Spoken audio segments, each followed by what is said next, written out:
사고 초기의 해경은 조류가 너무 강해 수색이 어렵다면서 엄살을 떨었는데요.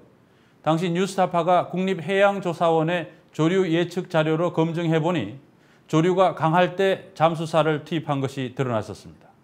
그런데 뉴스타파가 이번에 국정조사로 공개된 잠수사 로그북을 분석해보니 해경은 사고 초기 일주일 동안 조류 흐름을 파악하지 못한 헛발질을 계속했습니다.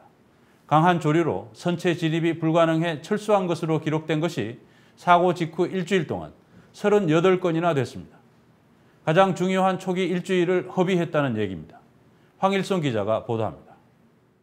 사고 초기 해경과 해군이 지난 4월 30일 뉴스타파는 해경이 세월호 침몰 지점의 정조 시간, 즉 물살이 약한 시간을 잘못 예측해 사고 초기 실종자 구조 기회를 놓친 것 아니냐는 의혹을 제기한 바 있습니다. 이후 다른 언론사들도 정부의 정조 시간 착각이 수색 작업 실패로 이어졌다고 보도했습니다. 그러자 해경은 부랴부랴 해명 자료를 내놨습니다. 국립해양조사원의 조류 예측 정보가 현장에서 실제 관측한 조류 흐름과는 달랐다며 자신들은 실제 정조 시간에 맞춰 잠수사들을 투입했다고 주장했습니다. 과연 해경의 해명은 사실일까? 뉴스타파가 정의당 정진우 의원실로부터 입수한 잠수사 로그북, 즉 잠수 작업 일지입니다. 이 로그북에는 세월호 실종자 구조 작업에 나선 잠수사들이 물속에 들어갔다 나올 때까지의 활동이 기록되어 있습니다. 이 로그북을 통해 해경이 과연 정조 시간에 맞춰 잠수했는지를 검증해봤습니다. 해경이 유속 1노트 이하로 실제 정조 시간이었다고 강조한 17일 오후 10시 18분. 잠수사 로그북에는 해군 SSU 대원 2명이 강한 조류와 저시정으로 탐색이 불가능하다며 아무런 성과 없이 수색 작업을 포기했다고 기록되어 있습니다. 세계 최강이라는 해군 특수부대가 유속 1노트 이하의 정조 시간에 투입됐는데 왜 임무에 실패한 걸까? 뉴스타파가 입수한 해양조사원의 조류 예측 정보입니다.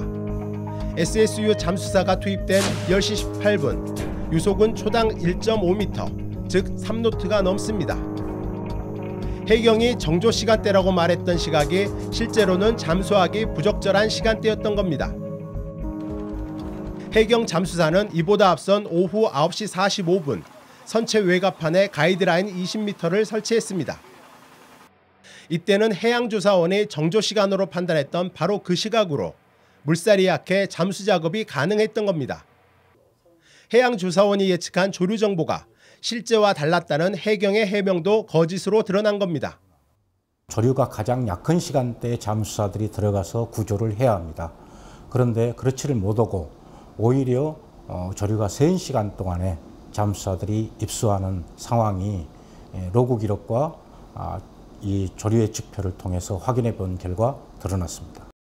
뉴스타파는 해경이 잘못된 조류 예측으로 과연 얼마 동안이나 엉터리 수색 작업을 했는지 확인하기 위해 해양조사원의 조류 예측 정보와 잠수사들의 실제 잠수 시간을 일일이 대조했습니다.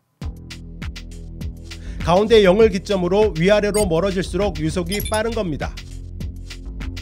빨간 선은 잠수사가 실제 투입한 시간을 표시한 겁니다. 4월 16일 오후 1시와 6시.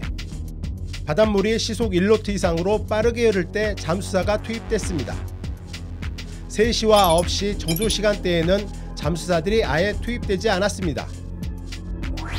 17일도 마찬가지입니다.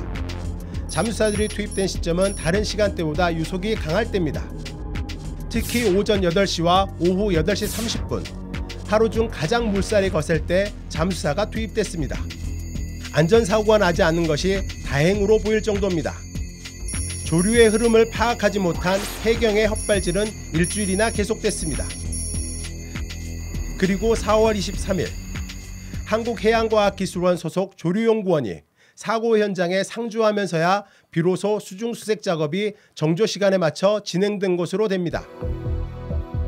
23일 새벽 0시 40분쯤 SSU 대원 2명이 강한 조류에 밀려 잠수한 지 2분 만에 물 밖으로 나온 것을 제외하면 정조 시간에 모두 68번의 잠수 작업이 이루어집니다. 잠수 시간은 해양조사원이 예측했던 정조 시간과 거의 일치합니다. 그렇다면 해경은 정조 시간을 잘못 판단해 천금 같은 시간을 얼마나 낭비한 걸까? 뉴스타파가 잠수사 로그북을 분석한 결과 강한 조류로 선체 진입이 불가능해 퇴소한 것으로 기록된 것은 세월호 사고 직후 일주일 동안 모두 38건으로 나타났습니다. 이는 사고 발생 후 지난 6월 23일까지 2달여 동안 퇴수 및 상승으로 기록된 전체 49건 가운데 무려 78%나 됩니다. 즉 세월호 사고 초기 조류 흐름을 제대로 파악하지 못해 생명을 구할 수 있었던 소중한 기회를 날려버린 겁니다.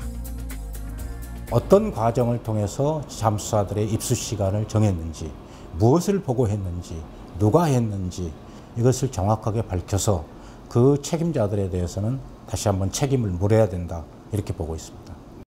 뉴스타파 황일수입니다.